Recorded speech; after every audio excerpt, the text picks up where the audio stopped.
Bom dia! Bom dia, paz do Senhor, como vocês estão, como tem passado? Hoje foi o dia que o Senhor fez, vamos alegrar nele. Hoje nós vamos continuar o nosso devocional que a gente está acompanhando por esse livro do Warren Wiersbe. Palavras para hoje, Novo Testamento. Vamos lá, vamos começar? Hoje nós vamos para o dia 95. Glória a Deus, mais 5 dias e acaba o nosso devocional. Glória a Deus. Vamos lá? Vamos começar? Aleluia. Dia 95. Lancem sobre ele todas as vossas ansiedades, porque ele tem cuidado de vós. 1 Pedro 5:7. A despeito de que alguns pregadores proclamam aos cristãos têm preocupações, eles têm inquietações porque são humanos e vivem em um mundo caído. Eles se preocupam com o outro e isso contribui para o seu fardo. Viver de maneira piedosa em um mundo ímpio atrai oposição e perseguição do inimigo que ronda como um leão à procura da sua presa. Alguns dos melhores cristãos se viram em alguns dos vales mais profundos devido à sua fidelidade a Cristo. Quando seu coração estiver sobrecarregado por um peso de preocupação, entregue de uma vez por todas, por fé, toda a sua ansiedade ao Senhor e medite sobre Ele, o que é para você. Ele é o seu Criador e se preocupa com a sua criação. Os que sofrem segundo a vontade de Deus encomendam sua alma ao fiel Criador. Na prática do bem, se o nosso Pai Celestial é capaz de lidar com os assuntos do universo, não será capaz de cuidar de nós também? Ao contemplar a maravilhosa criação de Deus, Davi perguntou: que é o homem para que dele se lembre? E o filho do homem para que o visites? Salmo 8:4. Desde a estrela mais brilhante até o infinito verme, a criação está sob o cuidado de Deus. E isso inclui seus filhos criados à sua imagem. Nosso Senhor enfatizou que se Deus deu comida às aves do céu e a beleza dos lírios do campo, não atenderia a eles as necessidades dos seus filhos? Mateus 6, do 25 ao 34.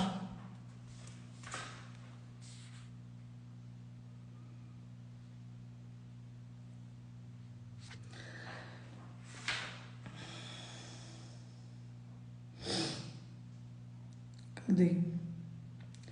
O próprio Pedro experimentou muitas vezes o cuidado do Senhor.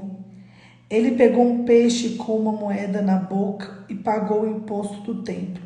Por 2 vezes fez grandes pescarias e certa vez até andou sobre as águas. Na noite antes de ser executado, Pedro foi libertado da prisão. O Senhor se importa conosco e Ele cuida de nós. Ele é o seu Redentor e cuida dos seus filhos. Pedro tinha uma testemunha do sofrimento de Cristo e sabia o preço que Jesus pagou para salvar os pecadores, carregando Ele mesmo em seu corpo sobre o madeiro os nossos pecados. Se o nosso Pai Celestial pagou um preço tão grande para nos salvar, por que não cuidaria de nós? Paulo mostra a lógica disso. Aquele que não poupou o seu próprio filho, antes por todos nós entregou porventura, não nos dará graciosamente com ele todas as coisas? Se o Pai nos concedeu o seu maior presente, por que reteria presente dos menores do que necessitamos? A cruz é a maior prova do amor de Deus por nós. Cristo se identificou totalmente com os nossos sofrimentos, para estar habitado e nos nossos compassivos, sumo sacerdote ajuda a carregar os nossos fardos. Ele é o seu rei e governa o seu reino com graça e misericórdia. Sempre que sentimos que este mundo é um caminho desgovernado, fora o controle, precisamos nos lembrar que Jesus Cristo não está na manjedoura, na cruz ou no túmulo.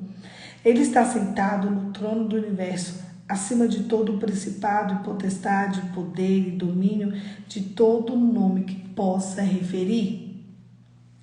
Ele disse aos seus discípulos: toda autoridade me foi dada, no céu e na terra. Se o Senhor tem autoridade, então Ele pode nos ajudar com todos os nossos fardos e realizar a sua perfeita vontade. Jamais devemos nos esquecer da providência de Deus e da sua capacidade de fazer todas as coisas cooperarem para o bem daqueles que amam a Deus, daqueles que são chamados segundo o seu propósito.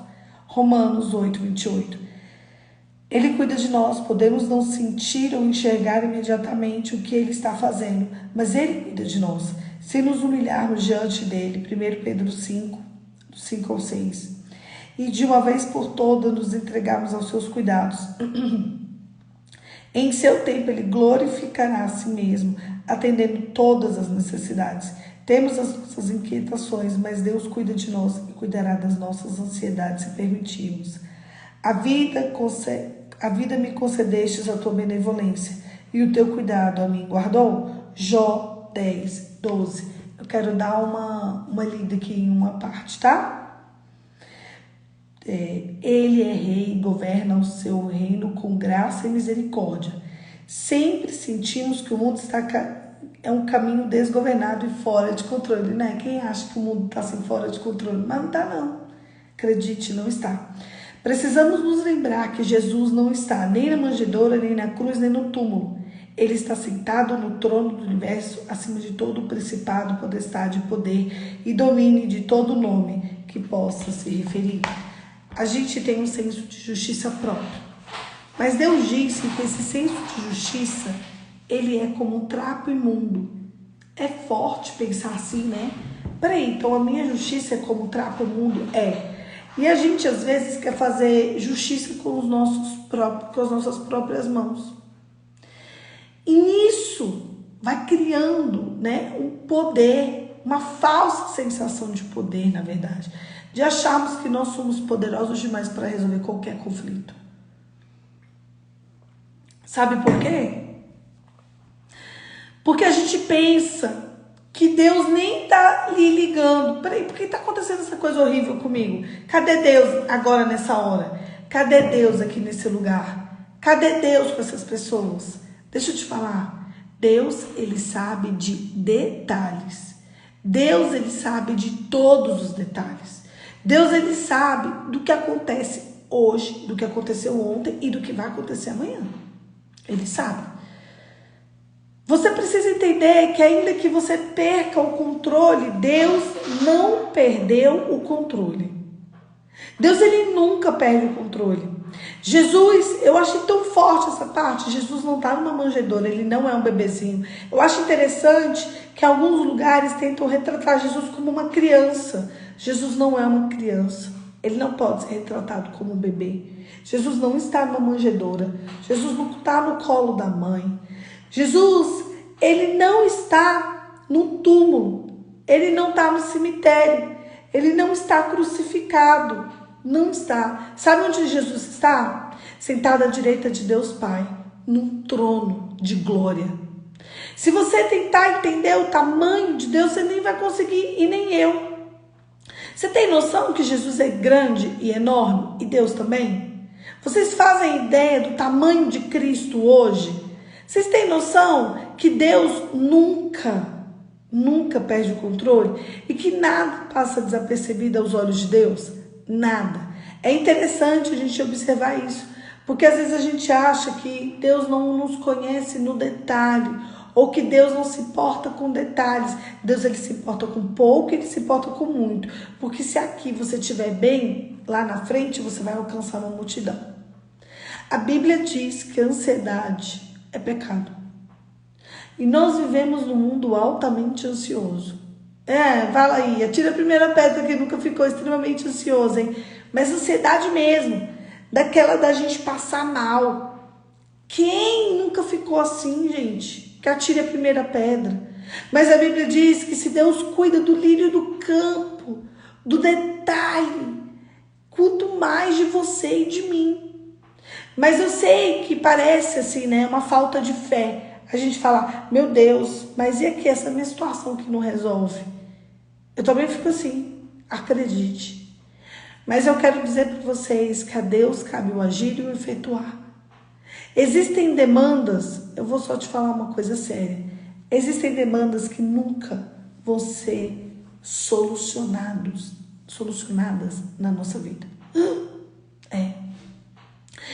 Senhor entregou espinhos na carne para que a gente vivesse com esse espinho na carne, sabia?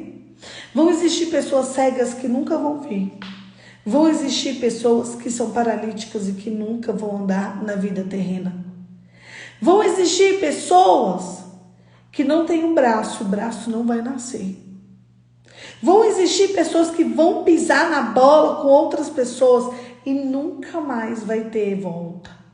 Vão existir. Vão existir pessoas que tenham problemas na coluna e que não resolvem. Nossa, Poliana, você está sendo pessimista? Não. É porque para essas pessoas é necessário esse tratamento na vida terrena. Isso é só para você entender que na vida a gente tem aflição. Mas o texto continua dizendo: tende bom ânimo, eu venci o mundo. Onde está o teu coração? Ali estará a tua resposta. Vão existir demandas. Tem gente que nunca vai ser rico. Mas Deus nunca prometeu uma vida de escassez, tá? Nunca. Mas tem gente que nunca vai ser rico. Você pode talvez nunca ser rico, mas viver uma vida de miserabilidade, não. Aí existe um problema que precisa ser resolvido. Você entende? Porque é um vício de vontade que precisa ser resolvido. Existem pessoas, e tudo bem por isso. Nem todo mundo tem que ser milionário. Nem todo mundo tem que ser rico. Mas todo mundo precisa de ter uma vida em abundância. Vocês estão entendendo? Talvez a vida em abundância para você seja comer bem, com as contas em dia, um carrinho, né? E talvez nem carro. Talvez onde você mora nem tenha essa necessidade. Talvez ali, um dinheirinho para você pagar Uber, né? Uma casinha tranquilinha, né? Aquela coisa. O dinheirinho para passear uma vez por mês. E tudo bem. Tem gente que vai ter essa vida sim. O problema de hoje em dia é que a gente quer alcançar uma vida que não é nossa. O problema de hoje em dia é que você quer olhar para o outro. Esse negócio de rede social nos trouxe a possibilidade de olhar a vida do outro. E quando a gente olha a vida do outro, a gente pensa: peraí, mas eu quero essa bolsa, eu quero esse sapato, eu quero esse livro, não é? Eu quero aquele carro, eu quero aquele relógio. Mas para que você quer isso? Para quê? Então eu preciso saber alguns detalhes. Ponto número 1. Será que a vida que você está sonhando e essa crise de ansiedade que você está tendo, ela é por uma vida que não é para você? Não estou dizendo que Deus quer uma vida de escassez, porque isso não existe. Nenhum cristão deveria ter uma vida de escassez. Nenhum. Me responde aqui no chat. Você vive uma vida de escassez ou não? Cheio de dívida, carro quebrado, ou nem tem carro, tem nem onde morar, mora de aluguel, aquele sofrimento, ou mora na casa dos outros, é um emaranhado no cheque especial, com cartão de crédito, com tudo. Como é que tá a sua vida? Você tá desse jeito? Você tá nesse fuzuê todo? Paga 1, deve 3, paga 3, deve 5, fica dependendo do banco vir aqui fazer uma negociação para ver se você tem alguma saída financeira. Isso não é a vida que Deus tem para você.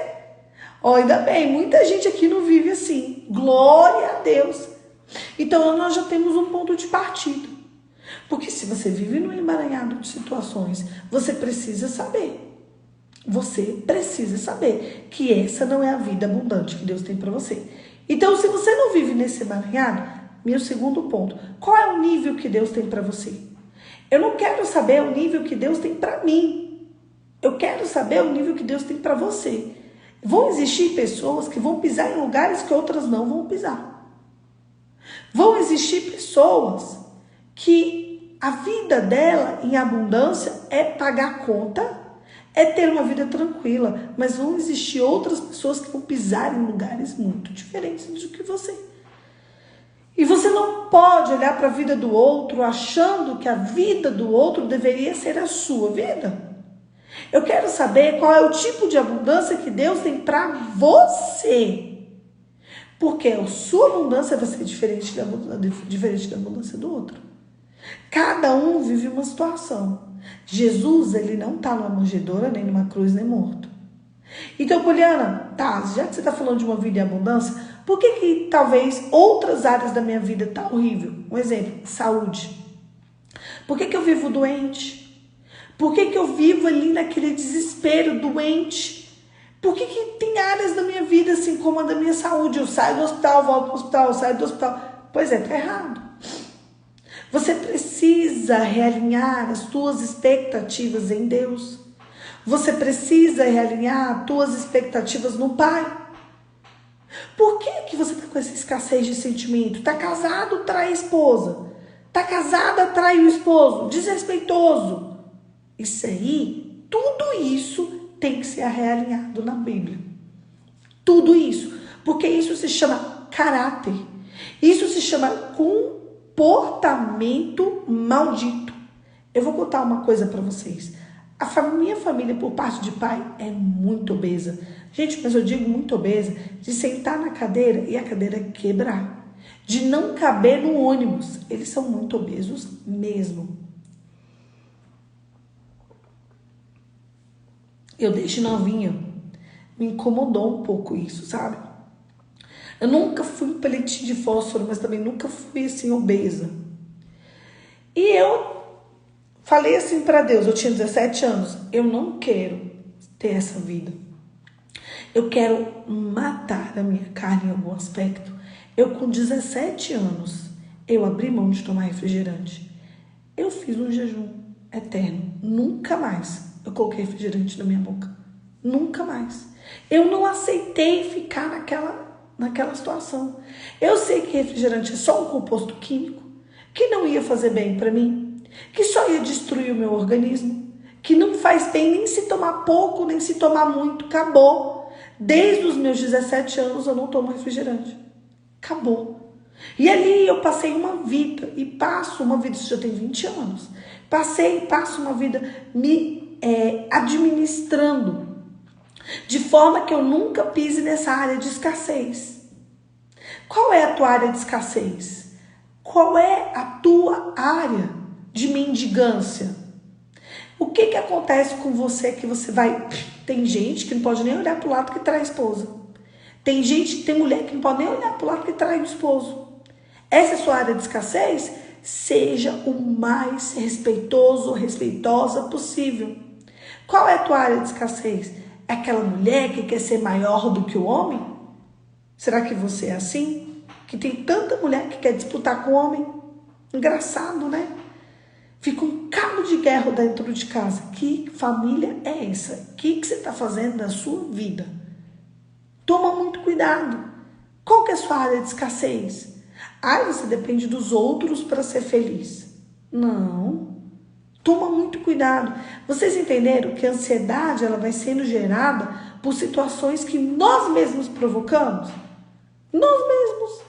Vão existir espinhos na carne que a gente vai ter a vida inteira. Mas existem situações em que nós mesmos provocamos. E aí sim a gente precisa de um realinhamento. Eu dei um exemplo que não tem um braço, que não tem uma perna. Às vezes a pessoa que é cega.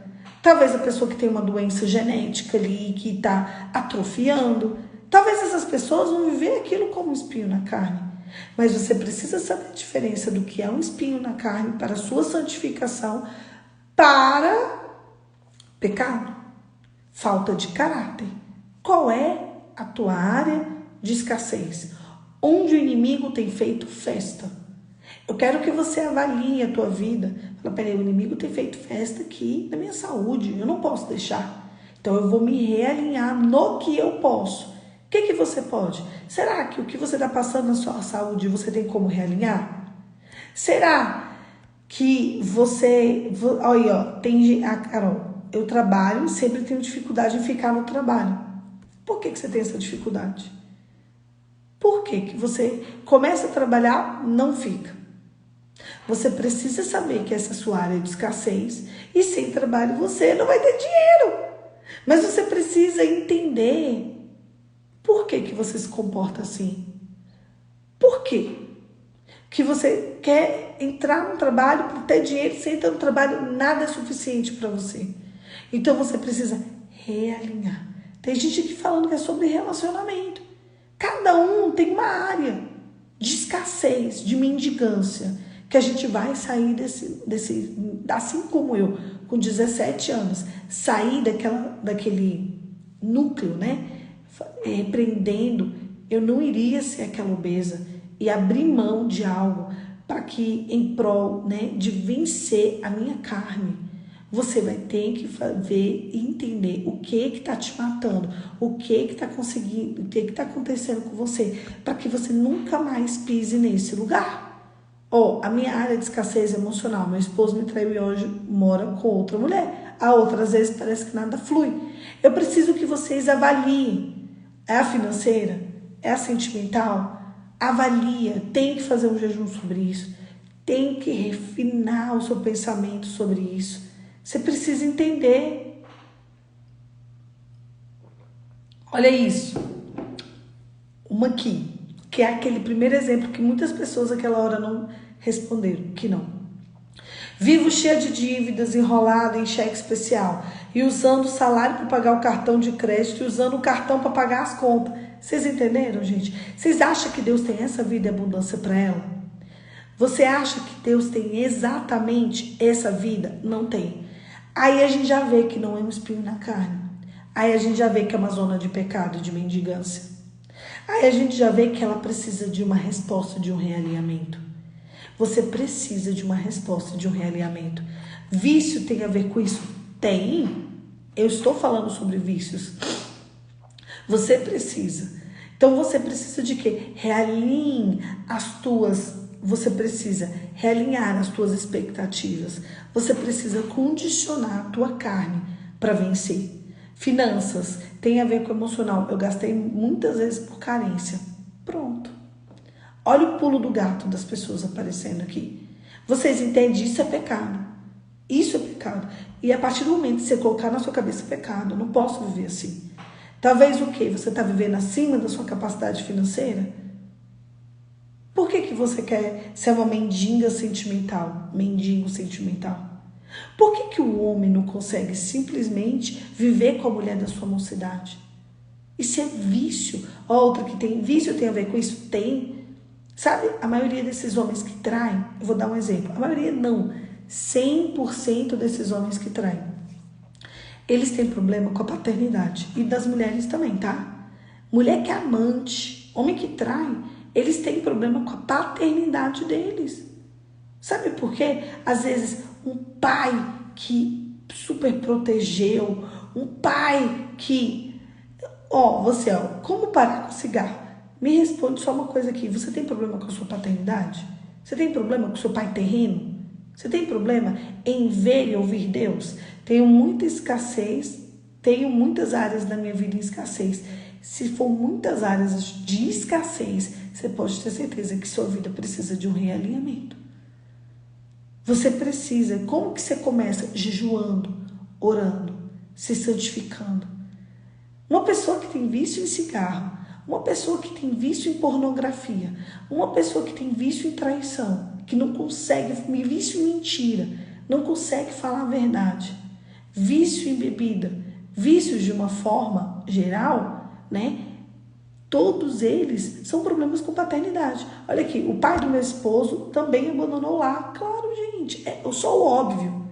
Você precisa tratar a sua paternidade. E lá atrás, sabe qual é o problema? A gente quer seguir a vida. Não, você vai ter que voltar lá atrás. Não é nada de regressão não, tá? É só a regressão na sua infância mesmo.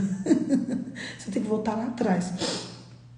E você vai ter que reajustar o que aconteceu na sua vida para que você consiga seguir. Um homem nunca deixa de trair a sua esposa se ele não ajustar a paternidade dele. Uma mulher nunca deixa de ser amante se ela não reajustar a paternidade dela. Não tem como, sabe? O que o pai dele fez com a mãe, ele fez comigo. Óbvio, Carol, é óbvio. É só óbvio. Eu tô falando, gente. O problema está no pai. O problema está na paternidade. Você quer enfrentar esses medos, essas dores, sabe? Porque, ó, eu vou dar um exemplo para vocês. Esse negócio que eu falei do peso, a minha família, por parte de pai, eles são muito obesos.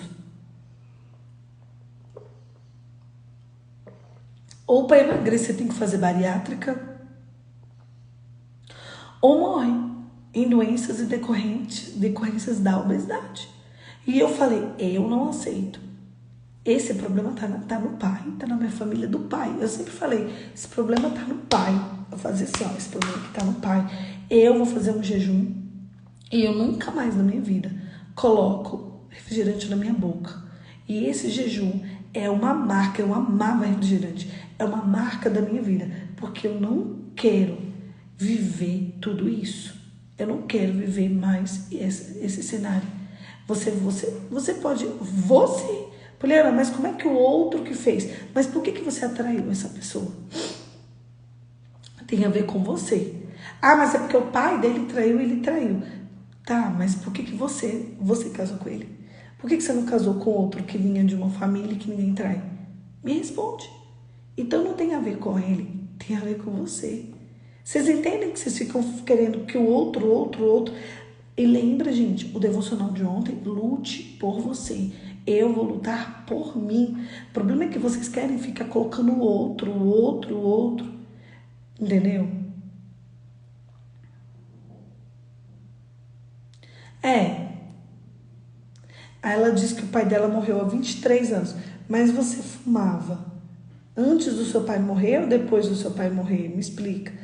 Meu pai morreu há 23 anos e eu não tenho mágoa dele. Não tenho problema em chamar Deus de paizinho. O problema não é esse. O problema é que provavelmente você fuma para você suprir essa falta terrena de um pai.